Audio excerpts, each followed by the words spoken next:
Hey folks, it's that crazy guy with the coonskin hat on again.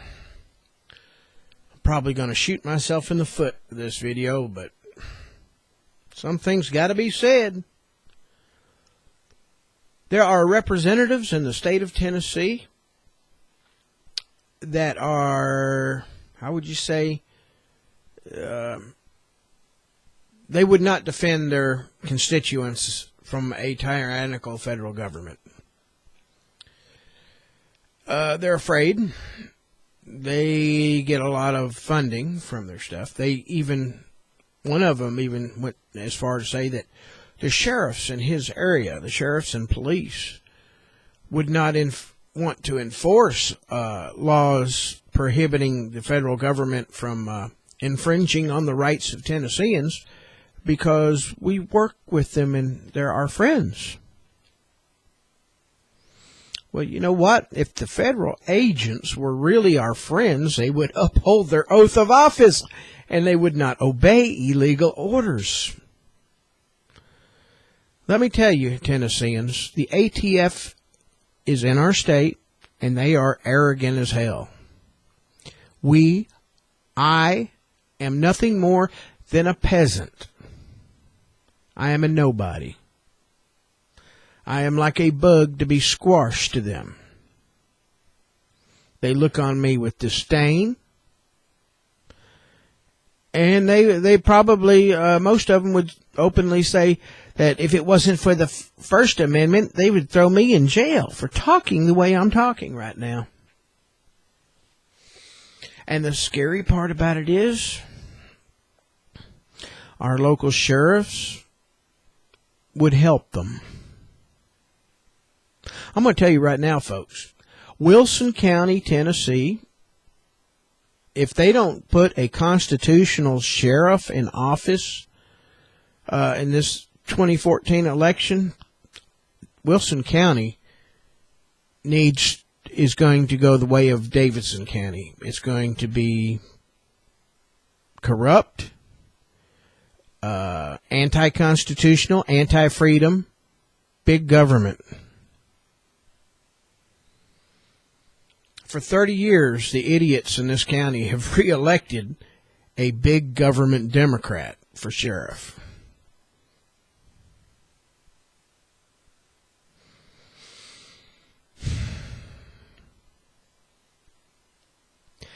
Luckily, he's retired. We have a chance now to replace him. And in the state's infinite wisdom, you have to meet certain qualifications with law enforcement training and everything to be sheriff. Doesn't matter what the people want. You have to be, you have to be one of the boys. In other words, you have to be probably part of the police union or something to be elected into the sheriff. I think that was the stupidest law they could have put in Tennessee, because a sheriff is basically an administrator. The deputies may have to follow those qualifications and everything, but the sheriff basically just sits around and points and say, you do this and you do that. The day of the one-man sheriff's department is over. Anyway, on to Senate Bill 350. I know it's going to be terrible for most of you, but you have to watch it. I'm putting a link below. It is a wonderful discussion on the Second Amendment, but more than that, it demonstrates just how many politicians are afraid to stand up to the federal government. They will let their constituents be put in a what's Alex Jones' term for it? A FEMA camp. And now that I see the representatives, and this is coming from lots of the area around Jacksonville and that area over there where the TSA federal employees and everything are entrenched in Tennessee. There may be something to what Alex Jones said, there being a FEMA camp out there.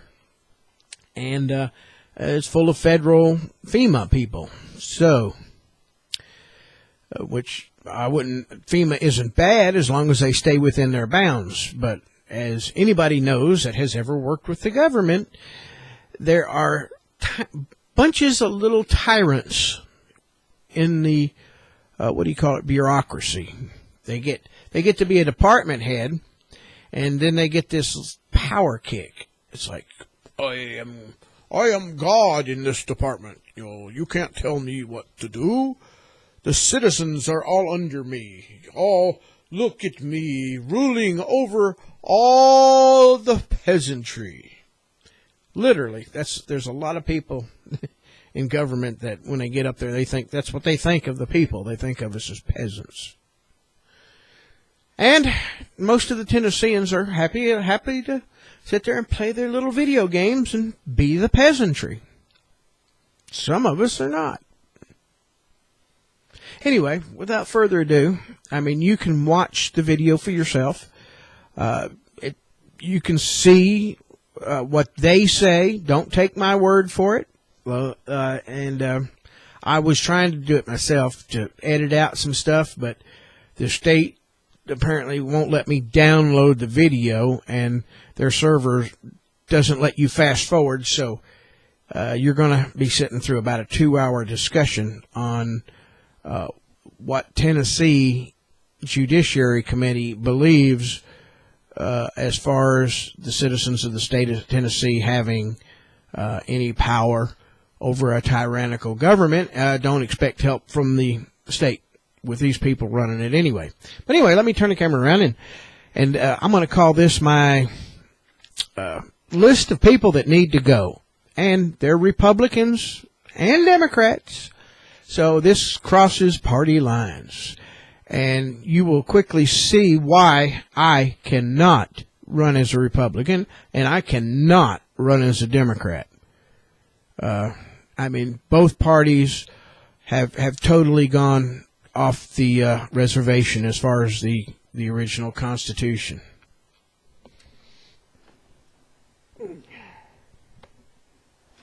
This is the head of the Judiciary Committee. He is an attorney. This is one of the things I have said previous in several videos. When voting for somebody into office, never, ever, ever, never, ever, ever, never vote for an attorney. That should be a conflict of interest right there. If an attorney is making laws, of course they're going to skew everything toward their profession. So, so you wouldn't want a law enforcement officer being a legislator either. Otherwise, you would want everything skewed to be in a police state. All right. So no, the attorneys need to stay attorneys and not be legislators. Anyway, this guy here, he is all about the federal government having supreme power over the state. So, and he's head of the Judiciary Committee. Next we have Senator Doug Overby, another Republican. And I'm not saying if there should be a good, maybe a Tea Party Republican. Tea Party needs to separate itself from the Republican Party. But this guy needs to go. He is definitely not for the people. He is not for giving power to the people. He is not in office and will not protect his constituents.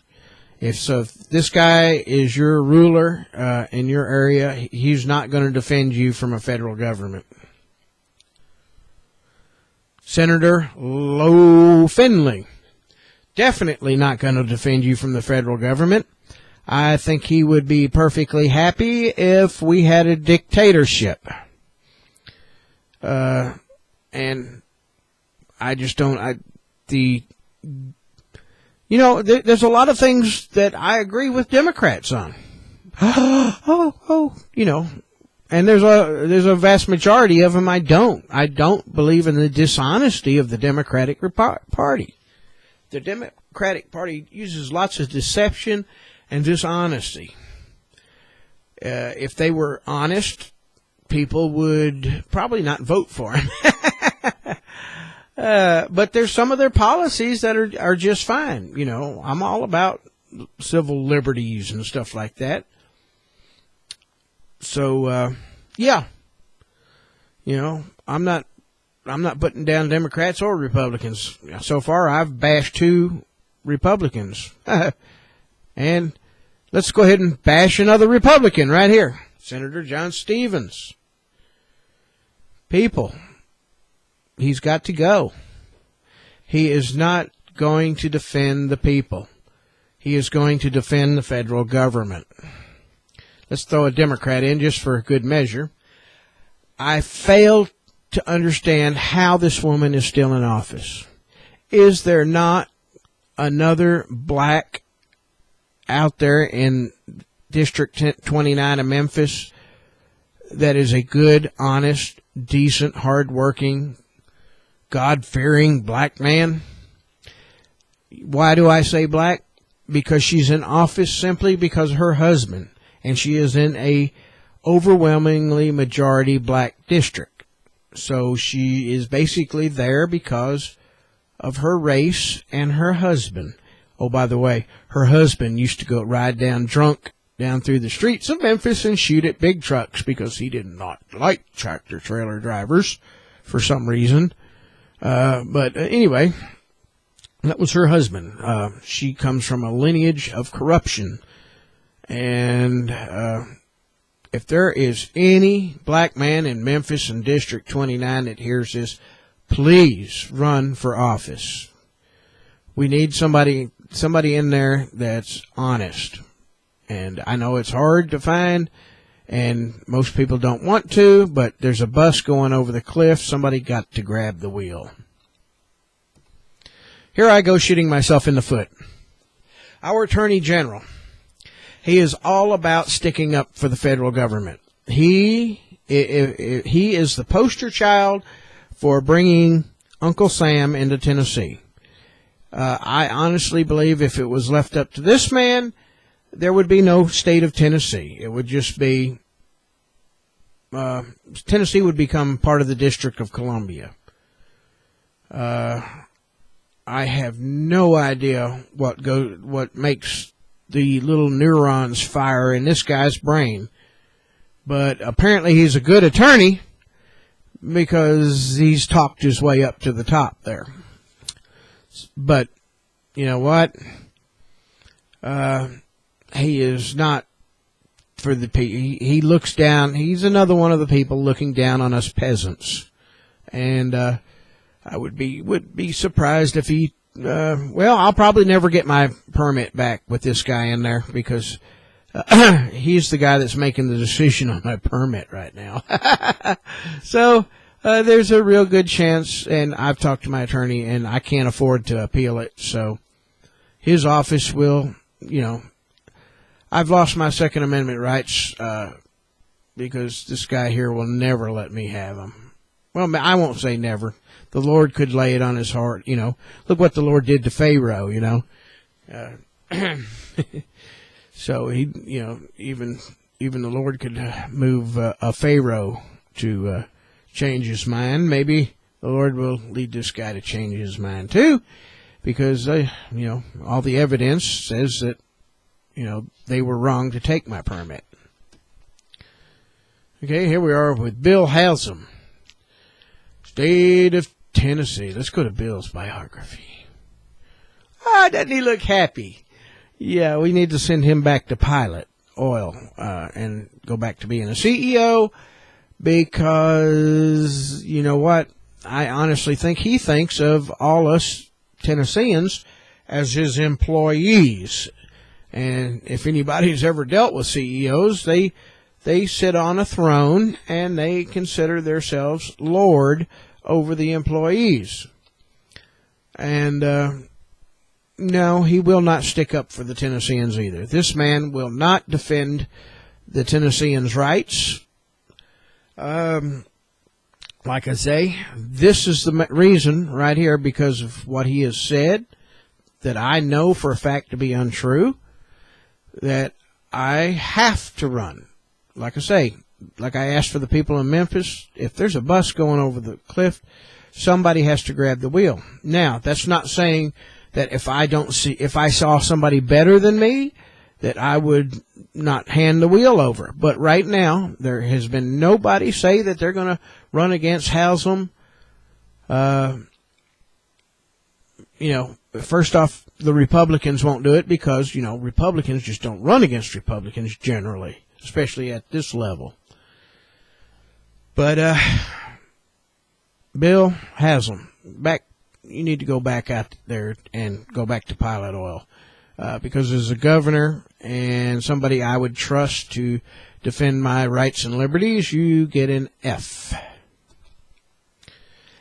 Speaker Beth Harwell started out really great, but she has been up there too long. This just goes to show you, anybody that stays up there in Capitol Hill too long becomes corrupted. And it's not really that they don't really see it. It's just that when all they hear is government employees saying you can do this, you can't do that. In other words, they when you live with the beast, for 10, 15 years, you're going to become, corrupted, and it's time to be replaced.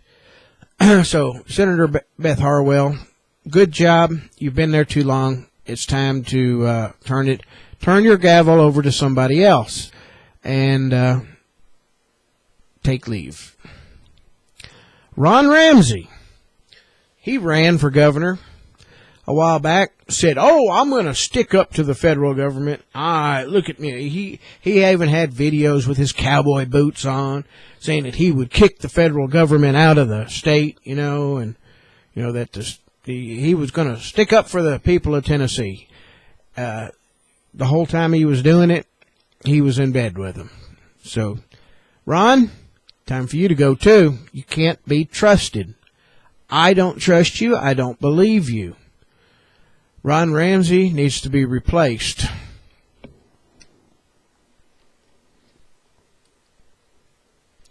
All right. I've took up I'm going to be taking up nearly 20 minutes of your time. So by the time you watch that video of what I'm talking about, you're going to be pretty sick if you're from Tennessee. But if you're from Tennessee and you don't watch this video, you don't even need to complain because you don't care. And that's the problem we have in the state. It's gone so long, people just didn't care.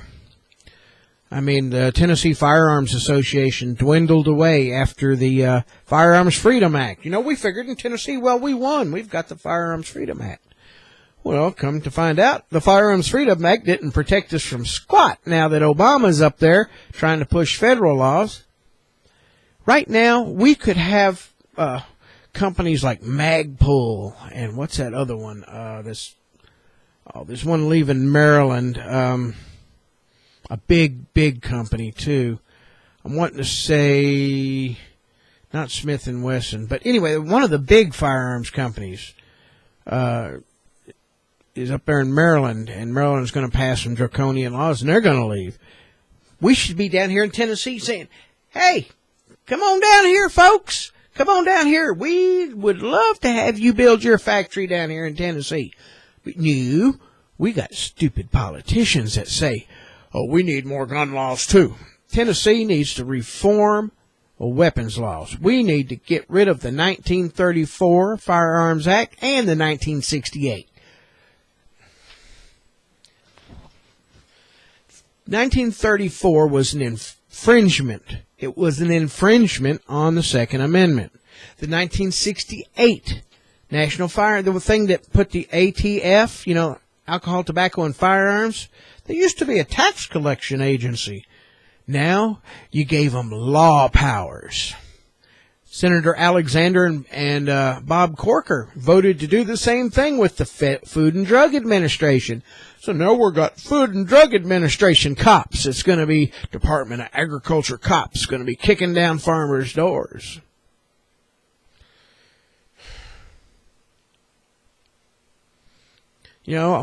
personally, when I get to sell this place and get my surgery done, I may have to move out of Tennessee. I don't want to. I think it's a nice state. I love the climate. East Tennessee especially. But, you know, what can you do when you got this going on? I mean, when you got people that treat you like a peasant.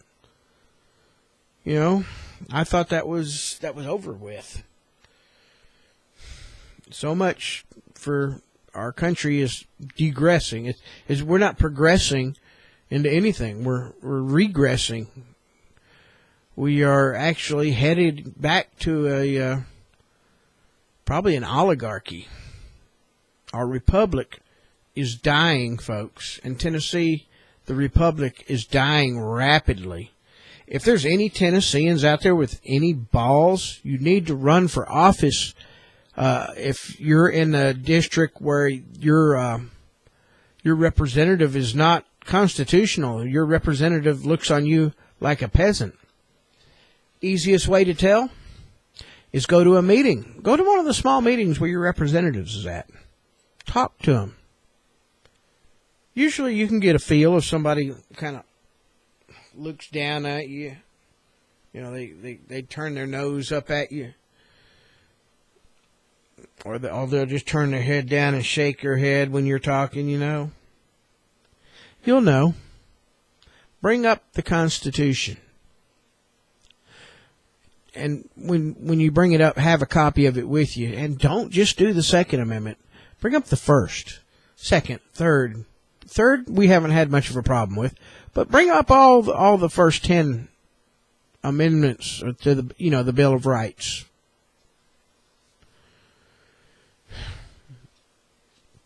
See if they want to limit their own power. You know what I would ask? That would probably get their goats. Say, are you willing to give your life for me? For your constituents? That'll get their eyes going big because, you know, hey, if they're up there to defend you and your family, would you give your life to defend your family? Most men would. When somebody runs for office, that's what they're doing. They're putting their life and their family's life on the line to defend your freedoms. But anyway, please go watch that video and see what they talked about. That's all I can say is go watch the video.